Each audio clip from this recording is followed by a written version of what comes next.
토요일 오후 5시 5분. 색다른 관점과 따뜻한 시선으로 여러분을 찾아갑니다. 전북 CBS 사람과 사람. 네, 도내 산후 우울증 증가세가 심각한 수준인 것으로 나타났습니다.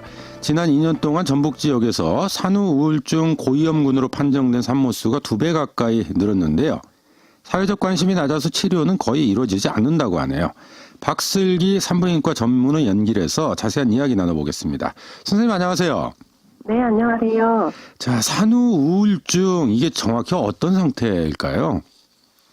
일반적으로 알고 계시는 우울증하고 증상 자체가 크게 다르지는 않은데요. 네. 보통 그 슬픔 기본이 좀 지속되고 또 감정 기복이 심하고 또 불안이나 걱정, 죄책감, 공포심도 굉장히 심하고요. 그리고 집중력이 떨어지고 알 수 없는 피로감, 그리고 가장 문제는 심한 경우에 자살이나 자해 충동까지도 일어날 수 있는 것들을 주요한 증상으로 볼 수 있겠습니다. 네, 일반적인 우울증 증상하고는 좀 비슷하고 산후에 나타난다 이런 말씀이신데 네. 이 산모 가운데 흔히 생깁니까? 네, 말씀해 주신 것처럼 일반적인 증상랑 비슷하긴 하지만 좀 우울한 상태를 느낀다 하는 우울감이라는 뜻과 또 이것이 일상생활에 장애를 줄 정도로 심하게 지속되는 상태인 우울증하고는 구별이 좀 되어야 하겠는데요. 실제 산모들의 85% 이상이 출산 이후에 일주일 이내에 또 산후 우울감을 앓는다는 통계가 있고, 이런 산후 우울감을 앓는 산모들 중에서 산후 우울증으로까지 진행되는 여성이 15% 이상이라고 또 통계가 나와 있습니다.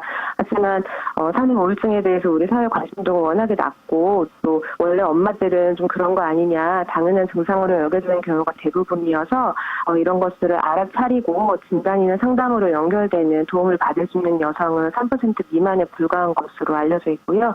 실제로 통계보다는 굉장히 많은 여성들이 산후 우울증을 앓고 있다라고 볼 수 있는 것이죠. 그러니까 우울감은 거의 대부분의 산모가 겪는다 이런 말씀이시고. 네, 그렇죠. 이게 우울증까지 가는 수준도 10명 중 한두 명 정도 수준이네요. 네, 굉장히 많은 수치죠. 네, 이 전국적인 통계하고 전북 지역의 통계 이런 게 좀 나와 있는 게 있습니까?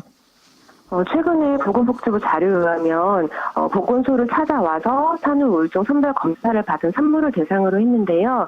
이 산모 수가 2015년부터 지난해까지 총 14만 5천 명이었고, 그중에 실제 고위험군 산후 우울증이라고 판정을 받은 산모가 12% 가까이 되었습니다. 최근에 한 2년간에 2.6배나 증가했다라고 보는데요. 그중에서 시도별로 순서대로 보면 가장 고위험군이 많은 산모가 서울, 그리고 경기, 인천, 부산에 이어서 전북이 5번째로 높은 것으로 나타났는데요.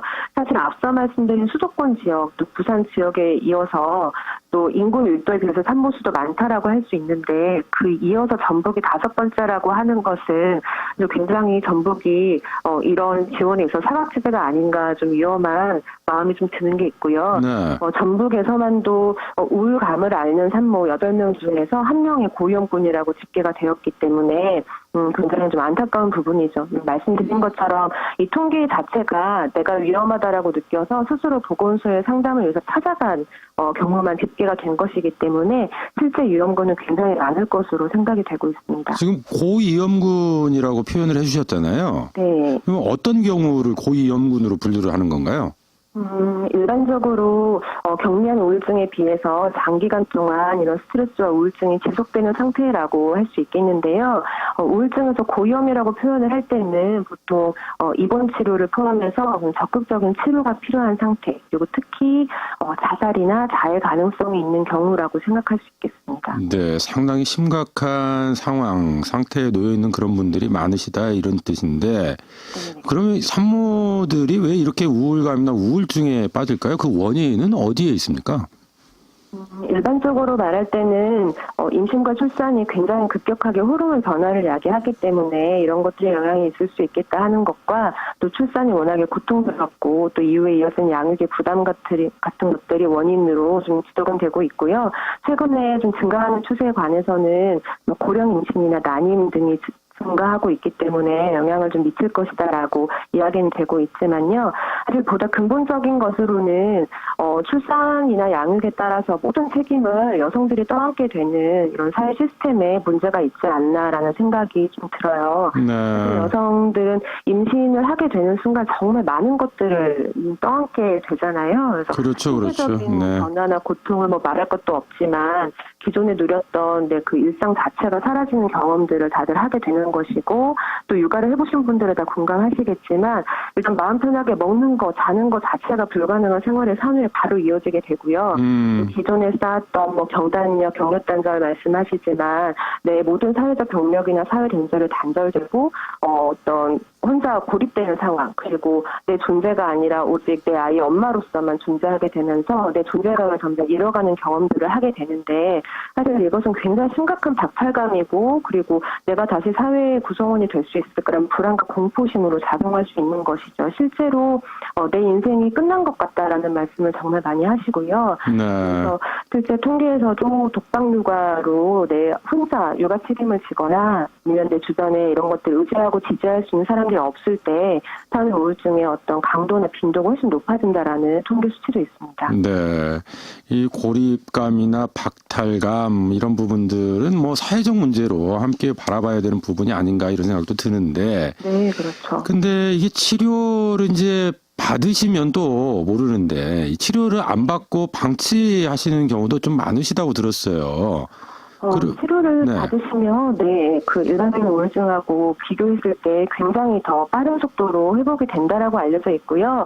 하지만 말씀하신 것처럼 치료 없이 방치되는 경우에는 당연히 일반적인 우울증처럼 여성의 삶에 있어서 굉장히 심각한 영향을 주고요. 특히나 이제 태어난 아이와의 상호작용에도 영향을 줄 수 있게 되겠고, 심한 경우에는 육아 포기라던가 또 자녀 학대 등의 사회 문제로도 좀 번질 수 있겠습니다.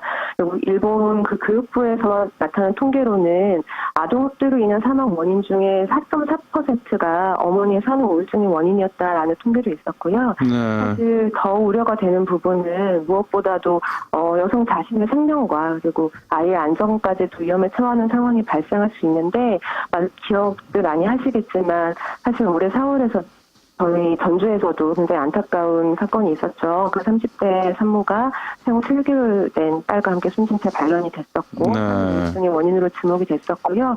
한 4년 전에도 2살짜리를 살해했던 30대 주부가 산후 우울증의 원인이었던 것으로 밝혀지기도 했습니다. 사실 네. 우리나라 그 모성 사망 중에서 산부인과 의사로서 산후출혈이라던가 산후합병증이라던가 이런 것들에 대한 부분은 의학적인 발달로 인해서 점점 감소하는 추세인데요.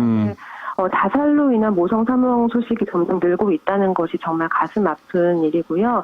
또 방금 앞서 언급한 사례에서도 주목할 것은 산후 우울증이 단지 뭐 출산하고 한두 달 뭐 이런 정도가 아니라 뭐 2살 딸, 7개월 딸 언급한 사례에서처럼 몇 년이 지나서까지도 잘 치료되지가 않으면 자꾸 악화되거나 반복될 수 있다라는 것을 꼭 이해해 주셨으면 좋겠습니다. 네.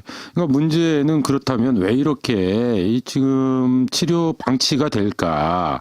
네. 관리가 잘 안 될까? 그 원인 찾아보고 좀 대안을 마련해야 되는 거 아니겠습니까? 네, 그렇죠. 네. 그 원인은 어떻게 분석하세요? 일단 치료를 받는 비율 자체가 현저하게 낮고요. 이것은 비단 산후 우울증뿐만이 아니라 우리나라가 뭔가 정신적으로 치료를 받는다던가 정신의학과에 방문을 한다라는 것 자체를 굉장히 금기시하고 좀 꺼리는 문화 때문이라고도 생각이 들지만, 사실 특히 산후 우울증에 대해서는 그 육아에 대한 것을 그 모성으로 특정화하는 경향이 좀 강한 것 같아요. 네. 남들은 다 잘만 키우는데 왜 너만 힘들다고 하냐. 엄마들은 원래 다 그 정도 힘든 거 아니냐. 엄마인데 뭐 모성애로 그 정도 희생은 감수하는 거 아니냐. 이런 말들이 굉장히 상황을 악화시키고요. 네. 나만 육아는 나만 힘든가, 이렇게 나만 나쁜 엄마인가, 내가 이렇게 아이한테 순간순간 내가 힘들니까 미운 마음이 들 수도 있는데, 이런 것들이 다시 내가 나쁜 엄마라, 내가 보잘것없는 존재라는, 내가 부족한 엄마라는 죄책감으로 이어지고, 이것이 계속해서 악순환, 불안과 공포, 또 죄책감, 뭐 이런 악순환의 고리를 타고 이어지거든요. 네. 그런데 우리가 보통 엄마들이 특히 육아 현장에서 고립이 되어 있는 경우에는 엄마들이 힘들고 이런 정서 상태를 누군가에게 의지하고 나눌 수가 없고 누군가 이것이 심각한 상태다라고 이렇게 도움을 줄 수 있을 만큼 캐치하기가 쉽지 않는 그런 일반적인 정서가 있어서 네. 더 엄마들이 스스로 고립되고 더 스스로 이렇게 침전하게 되는 이런 안타까운 악순환이 반복되는 것 같습니다. 산후 우울증에 대한 좀 인식 자체가 지금 많이 왜곡되어 있는 현실이네요. 네네. 네. 뭐 시스템적으로 뭐 지자체라든지 정부 차원에서 좀 할 수 있는 것 뭐 이런 게 있을까요? 가장 근본적인 원인으로는 앞서 언급한 것처럼 엄마들이 혼자서 이것을 전담하지 않는 구조를 먼저 만드는 것이 가장 근본적이라고 생각하고요. 사실 뭐 최근에 낙태 이슈도 있었고 그 이영표 그 선수가 뭐 이렇게 무통주사를 못 맞게 했다 이런 인식도 있는 것처럼 네. 그 모성이 너무나 당연하다 이것이 여성 개인의 문제라고 하는 사회적 분위기 속에서는 사실 근본적인 해결은 어렵다라는 생각이 들어요. 네. 그 이외에 이제 이렇게 보다 더 체계적으로 할 수 있는 것들은 산부인과 진찰 중에 반드시 이런 산후 우울증에 대한 문진을 좀 일상화시킨다던가 그리고 정신과 치료라던가 이런 것들에 대해서 조금 더 지자체에서 지원하고 홍보하고 하는 것들을 더 이렇게 당장 시급한 좀 해결책으로 생각할 수 있겠습니다. 알겠습니다. 뭐 시스템적으로 일단 뭐 인식을 제고하기 위한 이런 노력들이 중요하다 이런 말씀이시네요. 네, 그렇습니다. 네, 오늘 말씀 고맙습니다. 네, 감사합니다. 네, 산후 우울증에 대해서 박슬기 산부인과 전문의와 살펴봤습니다.